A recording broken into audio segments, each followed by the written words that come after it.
Kekristenan sejati dibangun melalui hubungan. Yesus datang untuk memulihkan hubungan yang telah putus antara manusia dengan Tuhan. Melalui kematian Kristus di kayu salib, maka dosa yang telah memisahkan hubungan kita dengan Tuhan telah dibayar lunas oleh Yesus. Sehingga oleh iman percaya kita kepada Yesus, maka kita boleh menjadi dekat dan intim dengan Tuhan. Setelah kita diselamatkan di dalam Yesus, kita terus membangun hubungan yang lebih mendalam dengan Tuhan. Kekristenan bukan sebuah agama yang hanya rutinitas atau legalistik, sebuah kewajiban, tetapi sebuah hubungan karena cinta. Bangun iman dan kerohanian kita karena cinta. Dan cinta kepada Yesus akan membuat kita mengalami keindahan di dalam Dia.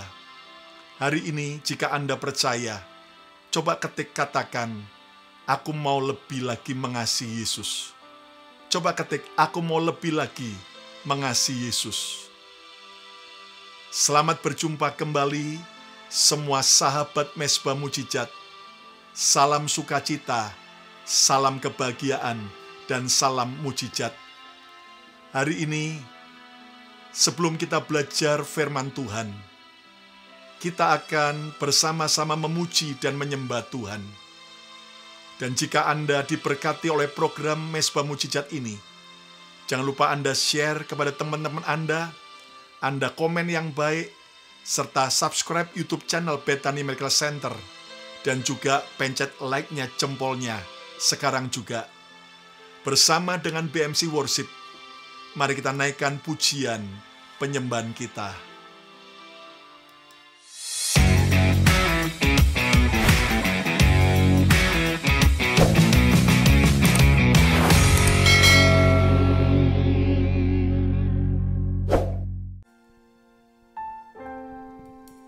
Shalom sahabat Mezbah Mujizat.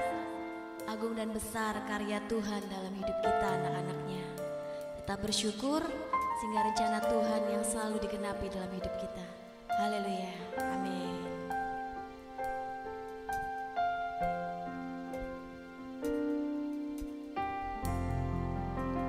Ajar kami Tuhan menghitung hari-hari, agar kami beroleh hati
Demikian firman Tuhan dari Daud. Berilah keadilan kepadaku ya Tuhan, sebab aku telah hidup dalam ketulusan. Kepada Tuhan aku percaya dengan tidak ragu-ragu. Ujilah aku ya Tuhan, dan cobalah aku, selidikilah batinku dan hatiku. Sebab mataku tertuju kepada kasih setiamu, dan aku hidup dalam kebenaran-Mu. Aku tidak duduk dengan menipu dan dengan orang munafik atau tidak bergaul. Aku benci kepada perkumpulan orang-orang yang berbuat jahat, dan dengan orang fasik aku tidak duduk. Aku membasuh tanganku tanda tak bersalah, lalu berjalan mengelilingi mezbah-Mu ya Tuhan, sambil memperdengarkan nyanyian syukur dengan nyaring dan menceritakan segala perbuatan-Mu yang ajaib. Tuhan, aku cinta pada rumah kediaman-Mu dan pada tempat kemuliaan-Mu bersemayam. Janganlah cabut nyawaku bersama-sama dengan orang berdosa, atau hidupku bersama-sama orang penumpah darah, yang pada tangannya melekat perbuatan mesum dan yang tangan kanannya menerima suapan. Tetapi aku hidup dalam ketulusan. Bebaskanlah aku dan kasihanilah aku. Kakiku berdiri di tangan yang rata. Aku mau memuji Tuhan dalam jemaah. Amin.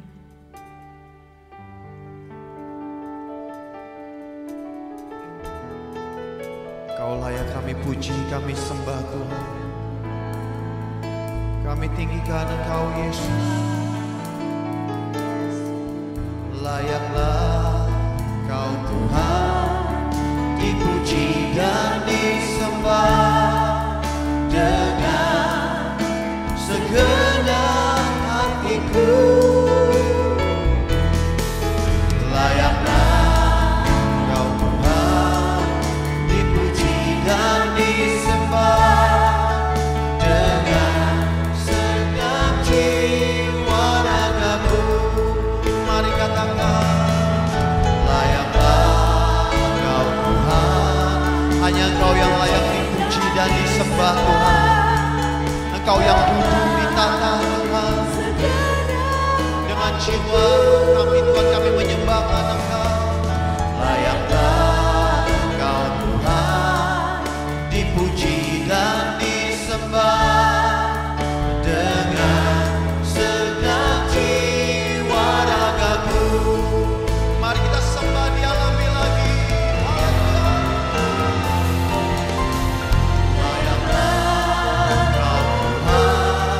Kami puji, kami tinggikan hanya Yesus saja. Segenap hatiku. Layaklah Kau Tuhan, dipuji dan disembah dengan segenap jiwa ragaku. Mari lebih lagi katakan, Engkau patut disembah Yesus. Engkaulah Raja kami selama-lamanya. Biarlah suku bangsa menyembahkan Engkau Tuhan. Dipuji dan disembah dengan segenap jiwa ragaku. Mari yang mau menyembah Dia lebih lagi katakan,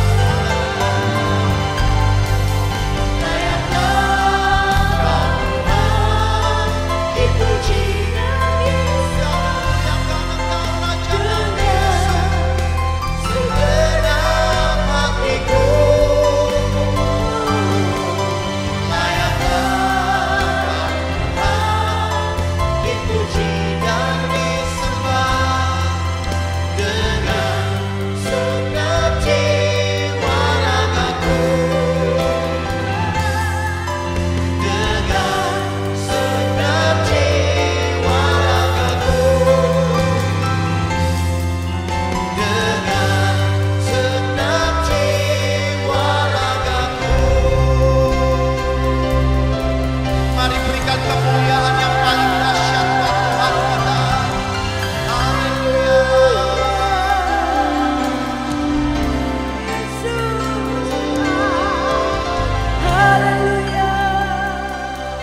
disembah, Engkau layak dipuji Tuhan. Kami kembalikan semua kemuliaan hanya untuk Engkau. Terima kasih Bapa yang baik. Di dalam nama Tuhan Yesus, kami siap mendengarkan firman-Mu. Haleluya. Amin. Shalom para sahabat Mesbah Mujizat yang saya kasihi. Selamat berjumpa kembali dengan saya, Pastor Shirley Aida Kusuma. Dan kita sudah sangat diberkati dengan lagu pujian penyembahan yang dinaikkan oleh tim Praise and Worship dari Gereja Bethany Miracle di kota Philadelphia sini. Lagu yang terakhir sungguh sangat memberkati jiwa saya, di mana mereka berkata bahwa Tuhan Yesus layak untuk disembah. Mari bagi kita yang sepakat, kita bisa ketikkan di setiap screen saudara, di layar Anda bisa ketikkan Tuhan Yesus layak disembah. Memang amin, Tuhan Yesus sungguh layak untuk kita sembah semua. Sekali lagi saya mau menyapa setiap para sahabat Mesbah Mujizat yang sudah dengan setia menikmati program acara ini, yang sudah menyaksikan program acara Mesbah Mujizat baik secara langsung maupun secara siaran ulangan. Dan renungan saya hari ini berjudul Home Sweet Home. Home Sweet Home. Anda bisa ketikkan sekali lagi untuk Anda tidak lupa. Home Sweet Home, Home Sweet Home. Siapa sih yang gak mau punya rumah yang serasanya sweet sekali? Setiap anggota keluarga bisa setelah capek kerja di luar, pulang ke rumah menikmati istirahat, menikmati persekutuan yang indah, yang akrab dengan sesama anggota keluarga. Dan sungguh suasana anggur dan suasana hadirat Tuhan ada di dalam rumah tangga kita. Mari kita buka satu ayat di dalam Kolose pasal yang ketiga ayat yang ke-16. Sekali lagi, di dalam Kolose pasal 3 ayat yang ke-16 dari terjemahan baru, demikian bunyi firman Tuhan.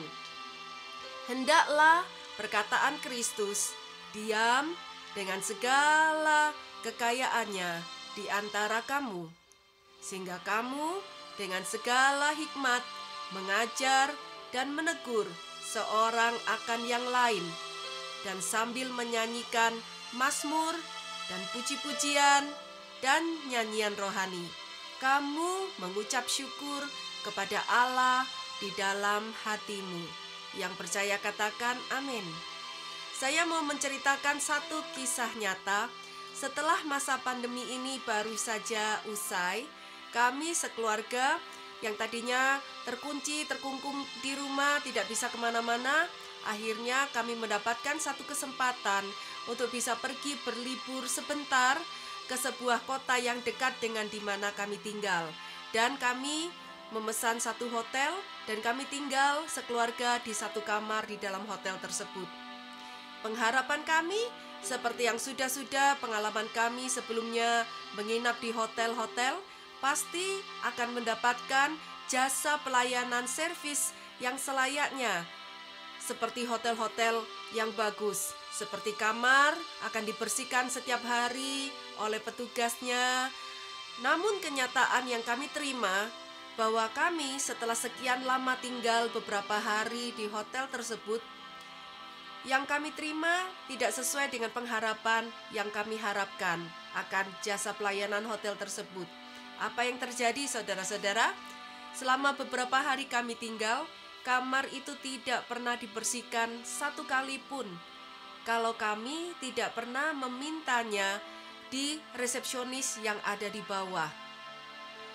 Dan spray kami, meskipun kamar udah dibersihkan, tidak diganti, hanya dirapikan saja ujung-ujungnya selama kami tinggal beberapa hari di sana. Bahkan handuk, sabun, sampo yang seharusnya selalu di-refill, diberi yang baru, tidak diberi yang baru. Terus harus dipakai sampai habis yang lama. Sehingga kami harus meminta kepada petugas servis yang lewat di depan kamar kami. Bahkan saat saya mendapati ada beberapa bercak-bercak noda di meja dapur dan noda-noda bercak di atas siling di langit-langit kamar kami, saya pun menyampaikan komplain dengan sopan kepada servis di bawah, resepsionis. Mereka berkata iya akan kami tangani, tapi sampai kami meninggalkan hotel tersebut di hari yang terakhir, tetap bercak-bercak noda stay di meja dapur dan di atas langit-langit di kamar itu. Karpet juga tidak pernah divakum. Kalau kami minta hanya divakum sekali saja. Sampai akhirnya liburan kami sudah usai dan kami check out dari hotel itu dan kami bisa bernapas dengan lega. Akhirnya kami bisa keluar dari hotel itu dan kami menyetir dengan mobil pulang kembali ke rumah kami sendiri. Dan sesampai kami ke rumah, buka pintu, masuk, kami berkata home sweet home. Jadi Anda bisa membayangkan betapa rumah kita sekalipun sederhana sekalipun, tidak semewah hotel itu berbintang 5, tetap yang namanya rumah itu adalah home sweet home. Amin saudara-saudara. Mari ketikan sekali lagi, rumahku adalah sorgaku. Ketikan sekali lagi saudara-saudara, jika Anda sepakat dengan saya, rumahku adalah sorgaku. Rumahku adalah sorgaku. Betul itu saudara-saudara. Saya ada satu kisah nyata sekali lagi. Suatu ketika ada seseorang teman yang bercerita kepada saya bagaimana ketika ia hendak berpergian berlibur ke sebuah kota, dan dia ternyata ada teman di kota itu yang tahu rencananya. Dan teman yang berada di kota itu mengontak teman kami ini dan mengundang teman itu supaya tidak usah menginap di hotel, melainkan tinggal aja di rumahku. Ya kan, nanti kita bisa ngobrol, saya bisa anterin kamu, ajak kamu makan kuliner di kota saya dan sebagainya. Maka apa yang terjadi saudara-saudara? Teman saya itu pun setuju dan senang dong, karena ada teman yang bisa ngajakin yang tahu akan kota itu dengan baik.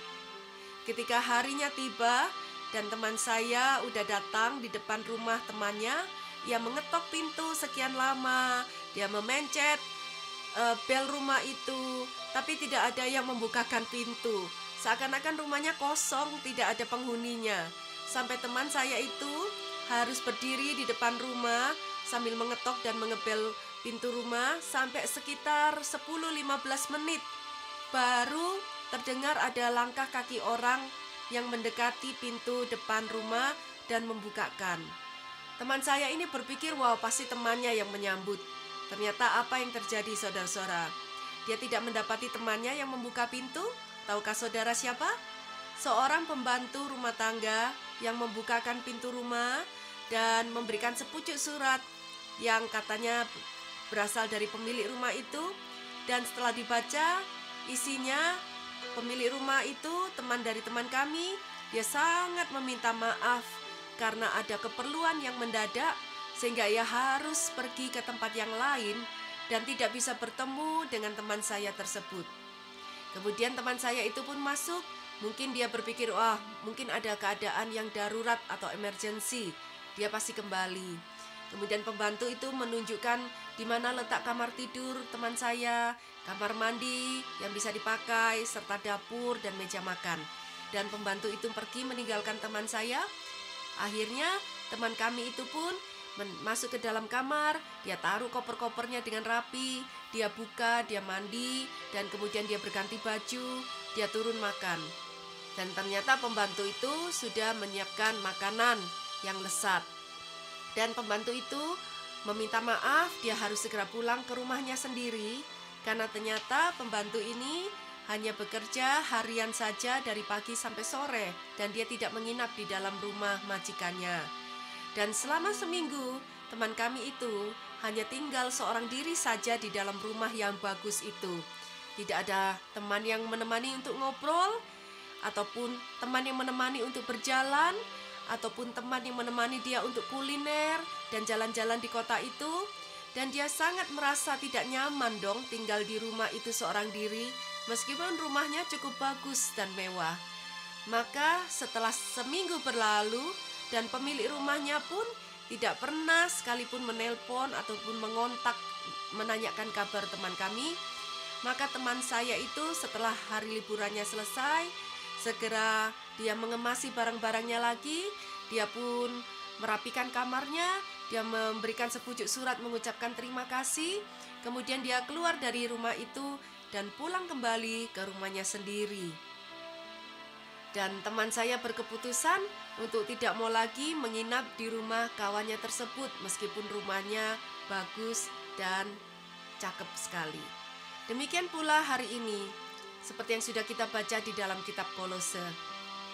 Bukankah perkataan Kristus atau firman Tuhan itu juga harus kita perlakukan dengan rasa hormat, rasa respek. Dan firman Tuhan, perkataan Kristus yang selalu kita baca dan dengar setiap hari, bagaimanakah penerimaan kita dan perlakuan kita terhadap perkataan Kristus dan firman Tuhan itu yang kita baca dan dengar setiap hari. Sekali lagi, Alkitab berkata, hendaklah perkataan Kristus diam dengan segala kekayaannya di antara kamu. Apakah kita memberikan perhatian dan penerimaan selama ini terhadap firman Tuhan yang kita dengar atau kita baca?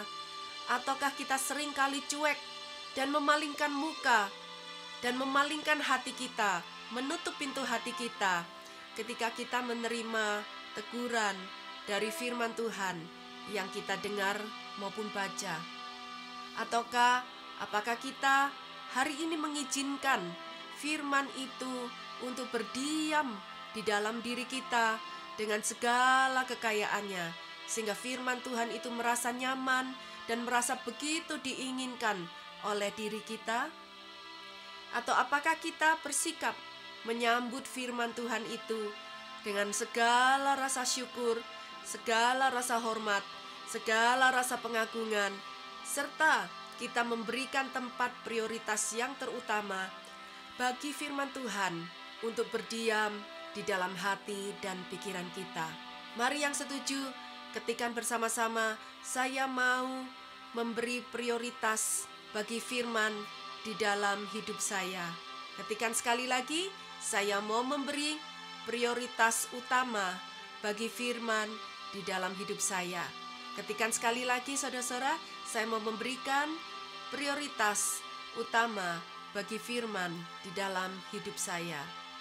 Kata diam dengan segala kekayaannya berasal dari bahasa Yunani, yaitu enoikeo, yang artinya seseorang atau sesuatu yang bertempat tinggal secara permanen dan secara nyaman di dalam sebuah rumah. Sekali lagi, eonikeo artinya seseorang atau sesuatu yang bertempat tinggal secara permanen dan secara nyaman di dalam sebuah rumah. Dan kita semua sudah tahu bahwa hidup kita ini adalah rumahnya Roh Kudus. Hidup kita ini adalah rumahnya firman Tuhan. Apakah selama ini kita sudah memperlakukan dan menerima firman Tuhan hanya sekedar sebagai tamu yang datang dan pergi tinggal di salah satu kamar hotel kita yang tidak kita prioritaskan sama sekali kedatangannya? Kita anggap kedatangannya tidak penting, hanya come and go seperti tamu. Ataukah kita memperlakukan dan menerima firman Tuhan sebagai seseorang yang sangat-sangat penting, sebagai seorang presiden yang mau datang dan tinggal secara permanen di dalam rumah hidup kita? Jadi, ketika Rasul Paulus berkata, hendaklah perkataan Kristus diam dengan segala kekayaannya di antara kamu, sehingga kamu dengan segala hikmat mengajar dan menegur seorang akan yang lain, dan sambil menyanyikan mazmur dan puji-pujian dan nyanyian rohani, kamu mengucap syukur kepada Allah di dalam hatimu. Artinya adalah, marilah kita semua belajar untuk mulai menyambut dan menerima semua kebenaran perkataan Kristus, yaitu firman Tuhan, dengan sebuah rasa penghormatan yang besar, dengan sebuah penyambutan seperti laksananya kita menyambut seorang raja atau presiden yang datang ke dalam rumah tangga kita. Sehingga hasilnya firman Tuhan itu akan merasa betah, merasa kerasan, merasa nyaman untuk berdiam secara permanen di dalam rumah hidup kita. Dan bahkan firman itu akan memerintah secara full, secara penuh di dalam hidup kita, dan akhirnya bisa membuahkan semua perkara-perkara yang baik, yang positif, dan yang membangun. Seperti akhirnya kita bisa memiliki hikmat untuk bisa mengajar, kita bisa memiliki hikmat untuk menegur dengan bijaksana dan lembut. Hati kita penuh dengan ucapan syukur, hati kita penuh dengan puji-pujian dan mazmur, bukan penuh dengan cacian dan maki-makian. Dan mulut kita suka untuk bernyanyi meninggikan Tuhan, dan kita bisa selalu mengucap syukur menghadapi situasi sesulit apapun juga yang sedang terjadi di dalam kehidupan kita. Mari saudara-saudara, mulai hari ini sampai seterusnya, kita semua belajar menyambut dan menerima kebenaran firman Tuhan itu dengan segala rasa hormat, dengan hati yang terbuka, dengan penerimaan yang hangat, sehingga segala perkataan Kristus itu bisa berdiam dengan permanen di dalam diri kita, dan perkataan Kristus bisa membuahkan perkara-perkara yang positif yang membangun di dalam hidup kita semua. Mari yang setuju, ketikan bersama-sama, saya sambut kebenaran firman dengan rasa hormat. Mari kita ketikan bersama-sama, saya sambut kebenaran firman dengan rasa hormat. Sekali lagi ketikan, saya sambut kebenaran firman dengan rasa hormat. Mari saudara yang sepakat dengan saya, kita ucapkan doa ini bersama-sama. Kita katupkan mata dan ikuti doa ini. Katakan, Tuhan Yesus, aku sungguh mengucap syukur atas semua perkataan Kristus yang sudah saya dengar dan saya baca selama ini. Dan saya mau menerima semuanya itu dengan sepenuh hati, dengan segala hormat, dan saya mau memberikan tempat prioritas yang utama bagi firman Tuhan di dalam hidup saya. Mulai hari ini sampai seterusnya, saya mau membuka hati saya lebar-lebar dan menyambut serta menerima semua perkataan Kristus itu dengan hati yang murni dan tulus, supaya firman Tuhan bisa berdiam dan memerintah sepenuhnya di dalam hidup saya. Sehingga pada akhirnya hidup sayalah yang diuntungkan oleh firman, dan hidup saya bisa memberi buah yang lebat dalam perkara-perkara yang baik dan positif bagi Tuhan dan sesama. Di dalam nama Tuhan Yesus, kami sudah berdoa. Mari yang sepakat sama-sama katakan amin. Bagi saudara yang merasa diberkati, silakan Anda bisa subscribe, Anda bisa memberikan like, Anda bisa memberikan komen yang positif, dan Anda bisa membagikan share program acara Mezbah Mujizat ini kepada teman-teman, kepada saudara-saudara Anda yang mereka butuh akan penyegaran rohani setiap harinya. Dan Anda bisa menyaksikan program acara Mezbah Mujizat ini di dalam YouTube channel Gereja BMC.com setiap hari, BethanyMiracleCenter.com setiap hari jam 7 malam waktu Indonesia atau jam 8 pagi waktu New York, Amerika Serikat. Tuhan Yesus memberkati, sampai berjumpa di lain kesempatan.